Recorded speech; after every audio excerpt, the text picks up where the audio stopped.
We're getting used to various announcements and claims coming out of the White House, and also Trump and his close supporters and allies making very unhelpful statements that are really handing the advantage to the Russians at almost every turn, which is pretty galling when you're sat here in Europe.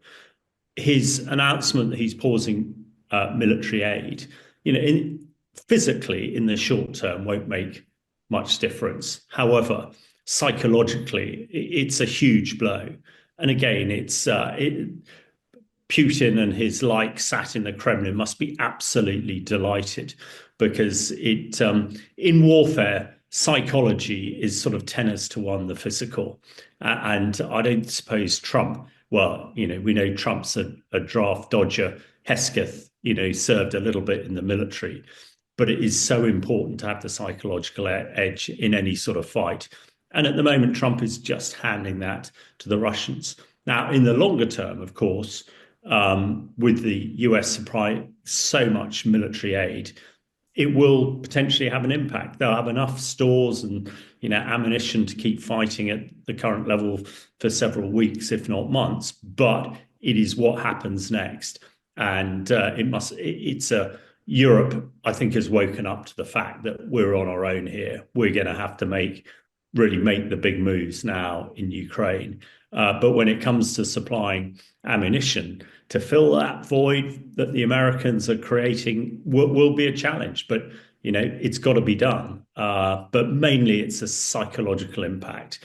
And the people who will be most delighted will be sat in the Kremlin, not in Whitehall or the capitals of Europe, and certainly not in Kyiv. If we just look at the last sort of week or so, it's become very evident that Trump is a very strange character, almost childlike, and he rather expected Zelensky to come to the White House on bended knee and sort of worship at the sort of throne of Trump, and then Trump would sort of do the right thing, as it were. The fact that this diminutive figure dressed in military combats, and Trump was rather, from what I understand, expecting a sort of pinstripe suit, shirt and tie, to actually stand up to him. I don't think Trump is not used to standing up to people standing up to him. He's used to getting his own way, as we've seen. So I think his thick skin or thin skin, however you want to describe it, really then created this situation where he's made some pretty quick and potentially disastrous decisions. First of all, to kick Zelensky out of the White House. Again, Putin and the Kremlin will be watching this in great detail and be delighted, because this pause, as it were, is only allowing the Russians to sort of rearrange their troops, no doubt, give themselves a breather. Because in all of this, I think people are forgetting that the Russian military is absolutely on its backstraps. 1 million casualties, 4,000 tanks. The Russian Air Force seems to have disappeared. The Russian Navy has been destroyed in the Black Sea. So actually, they are really, on the struggling. But all of this is giving them breathing space to get back on the front foot. So it is, the logic behind it. We're told that Trump tells us he's the most brilliant leader and deal maker in the world. And maybe there is some brilliance that we're missing here. But as a military person, where psychology is so important, virtually every move the White House is making is putting in chess terms Putin very much, in the block seat, and very much getting the Russians into a position where they can, get the Ukrainians in check, if not checkmate. And that is a real concern. The only thing that I'd agree with Trump at the moment is that Europe has neglected its own defense. And that is criminal. That is absolutely criminal.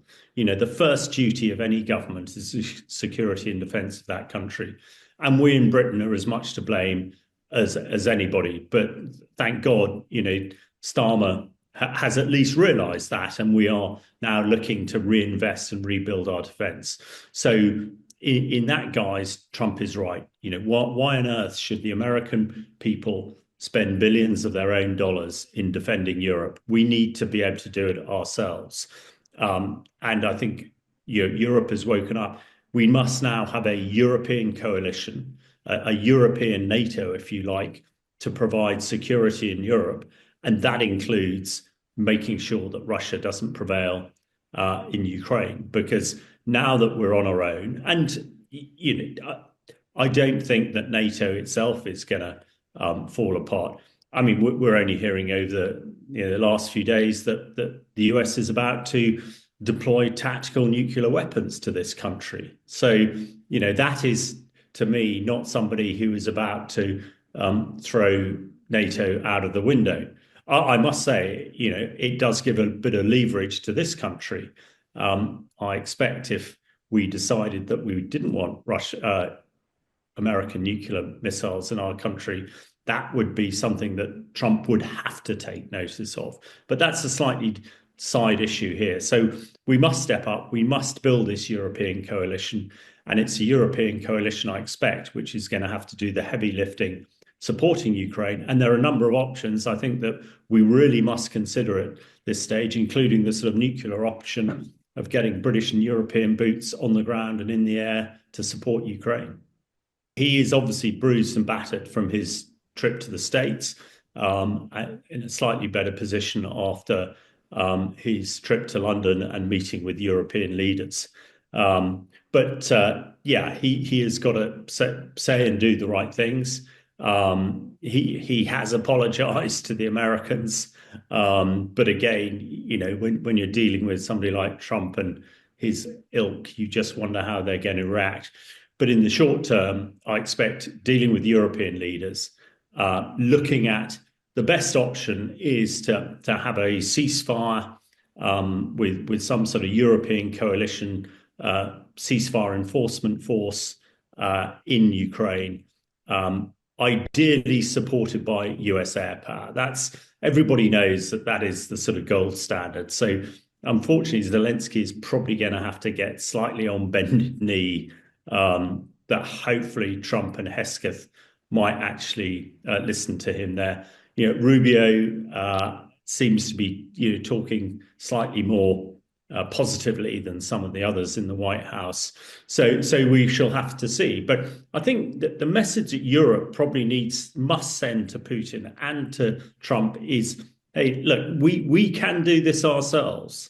Putin, we have the horsepower, the firepower. And if you look at the European NATO countries, the military power they have, we vastly overmatch the Russians. Air power, and armor on the ground, intelligence. And lest people forget, both Britain and France have a pretty potent nuclear deterrent, which, although is much smaller than the Russians, Putin at least knows that if we did decide to use them, it would wipe out Russia, and of course we would be wiped out ourselves. So there is parity there, but that's what Europe must be thinking and very much demonstrating we can do it ourselves. And I think we can. I mean, it will require absolutely 100% dedication from all the key European nations. But let's not forget, since the war began 3 years ago, we now have Finland and Sweden as part of NATO and part of Europe, and they have massively powerful militaries and a heck of a lot of soldiers to be put on the ground. So although it will need to be all in, some of the countries like Italy and Greece, who perhaps have been sitting on the sidelines, need to step up to the plate now as well, because they have significant military firepower. So we must assume that we might have to do it on our own, but we must show to both Putin and Trump that we will do it. We don't need to wait for the Americans. And in that respect, and if Zelensky can convince Trump to do so, maybe they will provide air power to support a ceasefire force. But if they don't, we can do it ourselves. I'm convinced of that. We must absolutely be prepared to go all in here. We cannot afford for the Russians to take Ukraine. If they take Ukraine, then that absolutely guarantees that we'll be at war again in Europe. Now, in order to do that, we need to show Europe, a European coalition needs to show that we're determined to prevent that. If that means putting British fighter jets over Ukraine to shoot down Russian missiles as we shot down Iranian missiles fired at Israel, then we must do that. And the nuclear option, if we need to put British armored division, British brigades and soldiers, along with other European countries, into Ukraine to prevent Russia taking Ukraine, we must be prepared to do that. And we must make sure that Putin understands that we are prepared to do that.